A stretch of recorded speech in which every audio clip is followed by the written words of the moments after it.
Well, hello there. I'm Mr. French, and I'll be your vertical instructor for this lesson. This is Algebra 1, Lesson 9.3, Transformations of Quadratic Functions. All right, let's get some learning.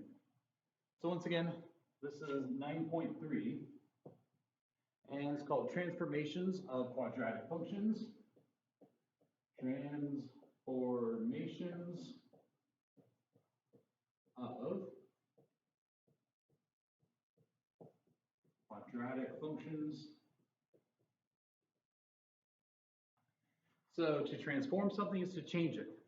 So what we're going to look at is taking our quadratic functions, our quadratic equations, the graph, a parabola, and we're going to change it or transform it in a few different ways. And the kind of the bird's eye goal of this lesson is to be able to look at a quadratic function, a quadratic equation, and just be able to immediately identify the gist of where it's going to be and how it's going to be behaving, just based on what you know about transformations. All right, and we'll see that some of this you've already identified or you've already dealt with lines. In particular, the slope-intercept form of a line, y equals mx plus b. You've seen, oh, what does n do? That affects the slope. Well, it takes a line like this and makes it like this or like this or like that. And then the plus b, oh, what does that do? It changes the y-intercept. We have a very similar thing that is going to be happening here. So first of all, let's look at our basic quadratic function. We have f of x, function notation instead of equation notation. Basically the same thing, we're just represented as f of x equals instead of y equals. And there are a couple of reasons why it's handy to do that here, but mainly it just allows us to take, oh, well, let's take the function f, where x is a variable, and let's see how that compares to some slightly different function g, where x is a variable. So we'll like compare g of x to f of x.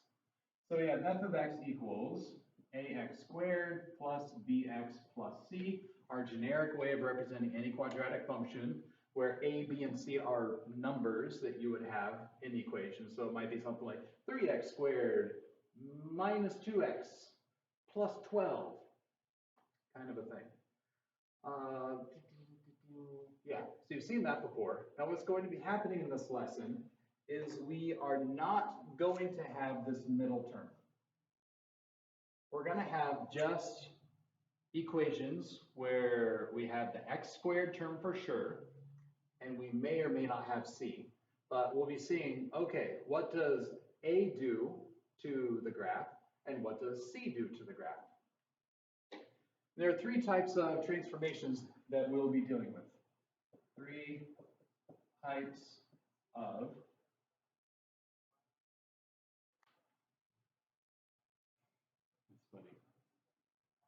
Wait. Okay. My phone heard something that I said and activated a Google search on something about graphs, and it was Google was trying to share a little bit of information about graph and quadratic equations with us. All right, three types of transformations. Formations in this lesson 9.3. We have vertical translations. To translate a graph is to shift it. You don't change the overall shape, you just change where it is. And then in particular in this lesson, we have vertical translations. So we're going to take the parabola as it is, and we're just going to move it up or move it down. So that's vertical translations. And then we have vertical dilations. The gist of what's going on there is we're going to be stretching or squishing the parabola. So if we do a vertical stretch, we're taking the parabola like this, and we are stretching it vertically, and it makes it narrower. And then the vertical compression type of dilation will be taking our parabola like this and squishing it vertically, and it opens it up wider. That's vertical dilations. And then vertical reflections. Vertical reflections. And that's going to be taking the parabola like this and flipping it upside down like that. Okay, so three types of changes, and we'll see what happens with A and C for affecting those. Another little thing to lay here as groundwork is the parent function. Parent function. The parent function is whatever kind of function we're dealing with, in this case a quadratic function, is that function's most basic form of an equation where we're not changing anything. So in this case, our parent function, we're going to say is f of x equals x squared.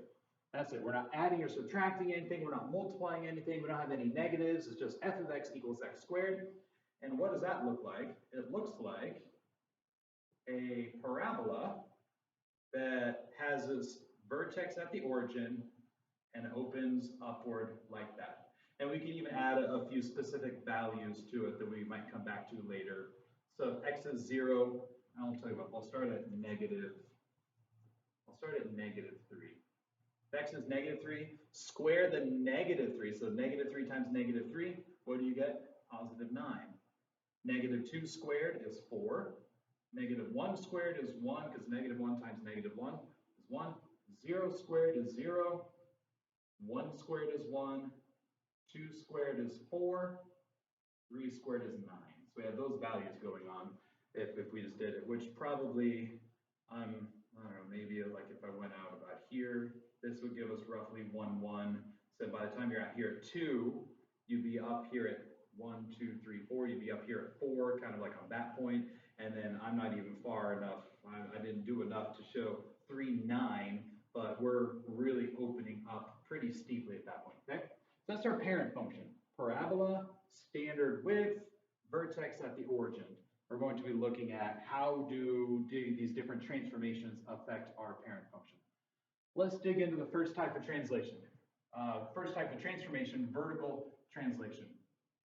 So we have vertical translation. Which translation, think of like language translation. One person says something in one language, and to translate it is to take the meaning the same and just change what language it's in. Well, here with the vertical translation, the shape is going to stay the same, and we're just going to change the location of where it is. So it's kind of the same idea of like, oh, the meaning is staying the same, we're just turning it into a slightly different language in a sense, but there's the analogy kind of breaks down a little bit. But anyway, okay, vertical translation. We can say this: if we are adding C, then what do we get? We get translation. We translate up C units. I also say if we are subtracting C, we translate down C units. So for example, we can say how does g of x equals x squared plus 4 compared to f of x. And here I'm referencing back our parent function f of x, which is x squared. Okay, we are adding 4, all right? And in Algebra 2, you'll get into some of the horizontal stuff. Here we're only dealing with vertical.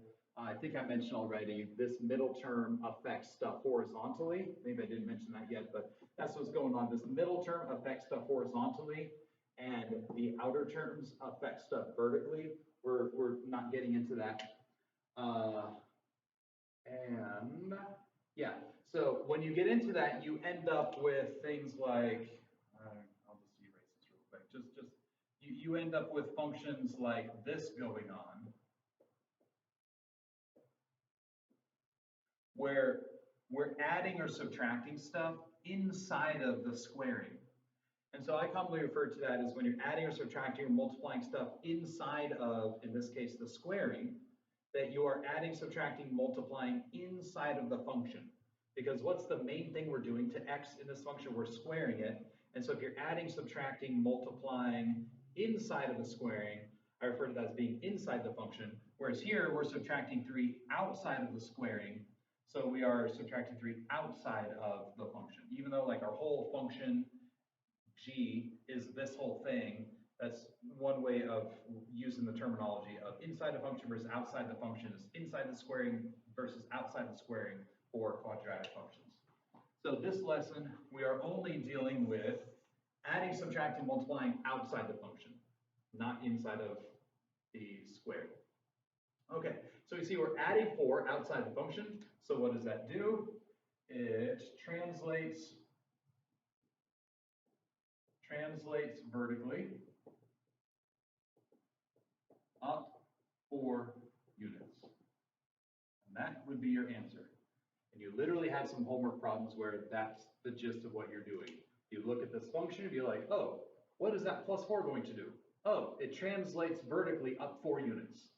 Don't even have to graph, but if we sketched a graph, we would take our parent function, our parent parabola, that is right here, the vertex at 0, 0, and our vertex is going to move up 4 units, so 1, 2, 3, 4, so it's going to be here, and then the parabola opens from there.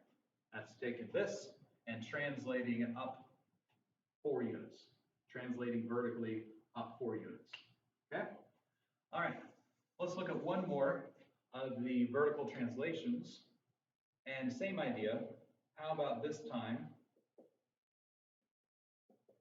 Same instructions. How about g of x equals x squared minus 2?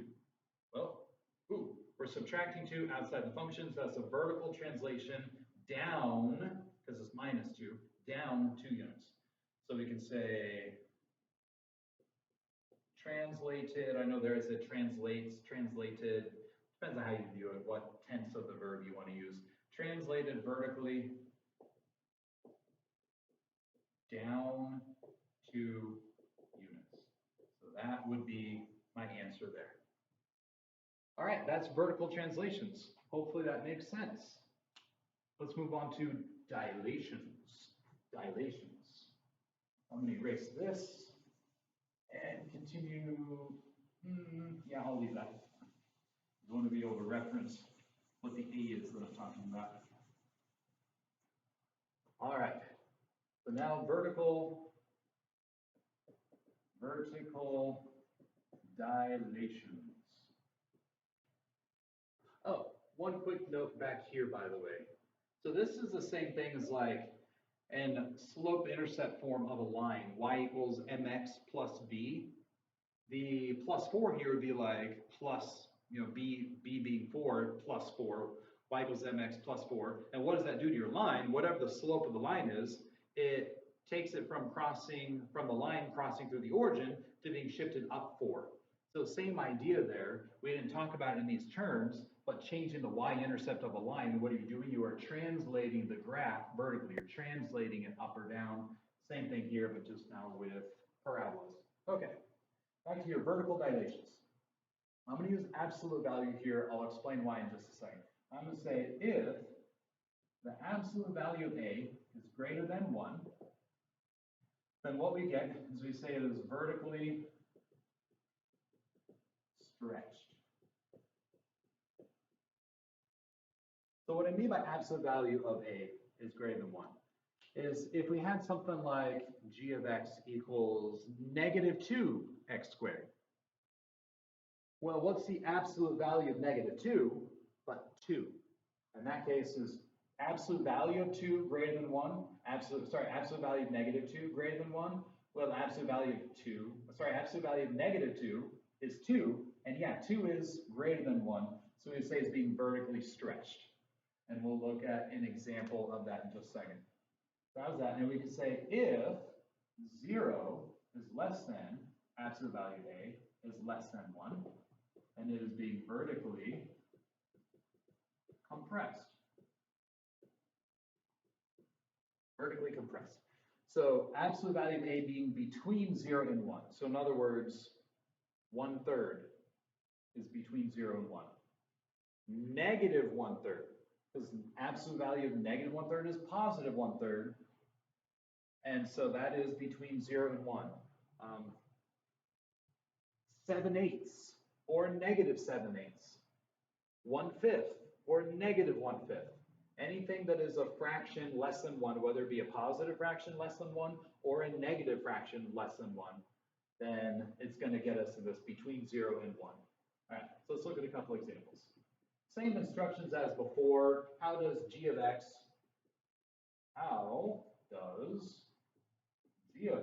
compare to f of x? And let's go with g of x equals 3x squared. All right, well, our a value is not 1, so we have something other than a 1x squared. Okay, so is that great? All right, so it's greater than 1, so we say it's vertically stretched. We can even say by what factor? It's vertically stretched by a factor of 3. I would say vertically stretched by a factor of 3. That would be my answer there. Visual of what's going on, let's maybe we'll look at some values real quick. We looked at the values of f of x from where the x values went from -3 to 3, and the y values went from 9 down to 0 and then back up to 9. So let's look at our x and y values here. So x is, let's say, I'll go with -2. -2 squared, -2 times -2 is 4. 4 times 3 is 12. -1 times -1 is 1. Times 3 is 3. 0 squared is 0. Times 3 is still 0. And 1, we get 3 again. 2, we get 12 again. So what's happening with our graph here is x, y, 1, 1. So we're at 0, 0. And we're at -1 and 1, 3. 1, 2, 3. So we're there and there.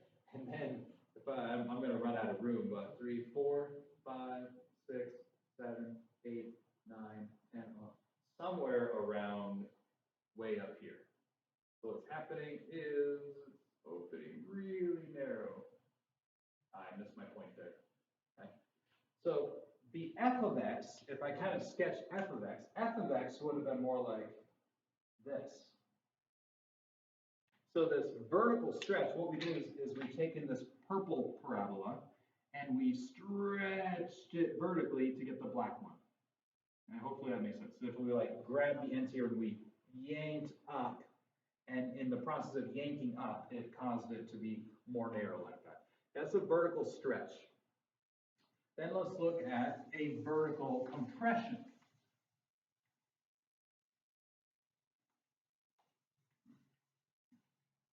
Vertical compression. So same example, we just have a new g of x here. Let's go g of x equals 1/5 x squared. Okay.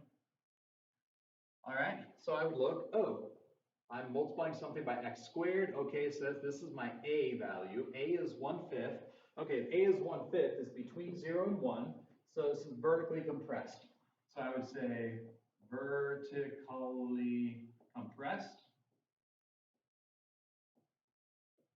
by a factor of 1/5.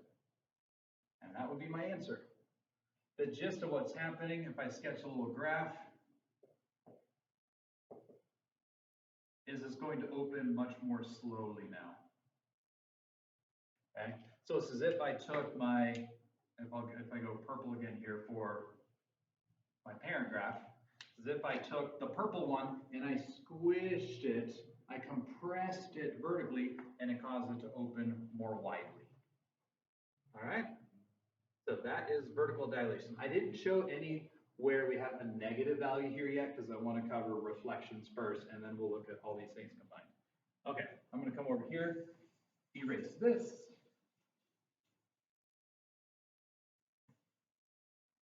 And finally, vertical reflections. Vertical reflections. And here's what we can say. If a is negative, in other words, our x squared chunk is negative, then what does that do? It reflects vertically. In other words, it takes our upright parabola and it flips it to be an upside down parabola. So, example, same instructions as before, but this time let's go with g of x equals negative x squared. Okay, well, the x squared chunk is negative, so I'll just say this is vertically reflected, or it's reflected vertically reflected. And that would be my answer. The gist of what that would look like, we're not translating it, we're not compressing it, so it'll be the same width as usual, and its vertex will be at 0, 0, but instead of opening up, it'll open down. And so it would look like this.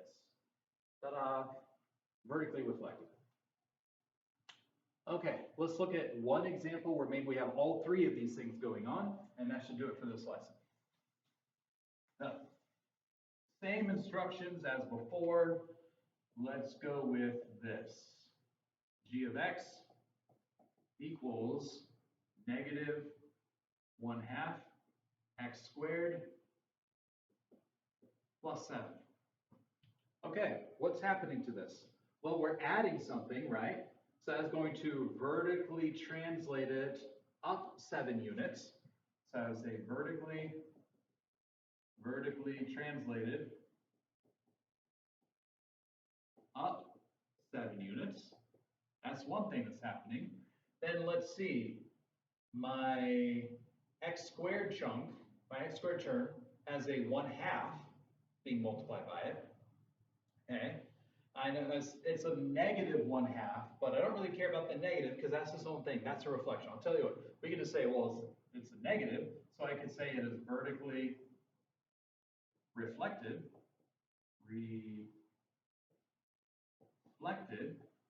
and then if I ignore the negative and I just look at, oh, I have a 1/2, well, that's between 0 and 1, so that is going to compress it. So I could say vertically compressed by a factor of 1/2. Boom. Those are the three things that are happening to this graph. The plus 7 is shifting it up, the negative is flipping it upside down, and the 1/2 is compressing it. So you don't have to graph with the homework, but if we looked at what would be going on here, I want my x-axis lower because I got to shift it up 7. So x-axis, y-axis, 1, 2, 3, 4, 5, 6, 7. So my vertex is shifted up 7. The negative is going to flip it upside down, and the 1/2 is going to make it open more widely. And that's the gist of what I would get. Parabola, upside down because the negative shifted up 7 because of the plus 7, and opened more widely because we have compressed it, thus opening it up because of that 1/2. And that is lesson 3. So you have 6 problems where it's just writing stuff like this for your answers, and then 4 problems where it's matching an equation to the graph, and then 2 review problems. So hopefully it goes well. Hopefully it's a nice quick lesson for you to do. But as always, feel free to shoot me a message, email, text, phone call if you have any questions, and I'm happy to help. All right, cool.